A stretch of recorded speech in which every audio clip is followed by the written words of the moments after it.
అంటే ఒక గత ప్రభుత్వ పనితీరు మీద మేము కొన్ని విమర్శలు చేసాం. విమర్శలు చేసినప్పుడు వాళ్ళు కాదని కొంత వివరణ ఇచ్చారు.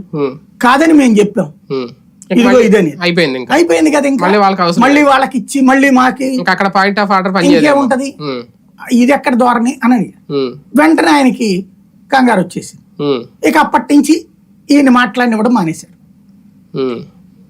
తేడా ఏంటంటే జగన్ ప్రతిపక్షంగా ఎక్కువసేపు ఫేస్ చేయడు, మాట్లాడతాను ట్రై చేస్తాడు, మాట్లాడినవాళ్ళ చంద్రబాబు గారిని మాట్లాడినవాళ్ళ కానీ ఎలాగో అలా టైం స్పేస్ క్రియేట్ చేసుకుని మాట్లాడతాడు ఆయన. చంద్రబాబు గారు ఆయనకి ఆ ప్రతిపక్షపు పాత్ర అన్నటువంటి దగ్గర సమస్య జగన్కి వచ్చేటప్పుడు ఎక్కువగా పోషించలేడు. ముఖ్యమంత్రి పాత్రకి ఇష్టపడతాడు, ప్రతిపక్ష పాత్ర ఎక్కువగా పోషించలేడు. ఈయన ప్రతిపక్ష పాత్రలో కూడా పండిపోయాడు. సుదీర్ఘకాలం పాటు ఉండటం మూలంగా ప్రతిపక్ష పాత్రలో అవకాశాలను ఎలా ఒడిసిపెట్టుకోవాలన్నటువంటి చూస్తాడు.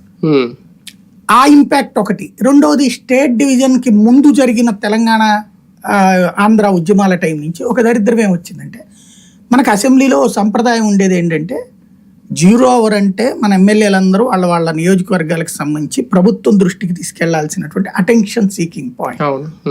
ప్రభుత్వానికి సంబంధించిన ఒక మంత్రి అవన్నీ నోట్ చేసుకుని ఆ కన్సర్న్ డిపార్ట్మెంట్స్కి పెట్టాలి. అసలైతే మంచి ఉద్దేశం ఏంటంటే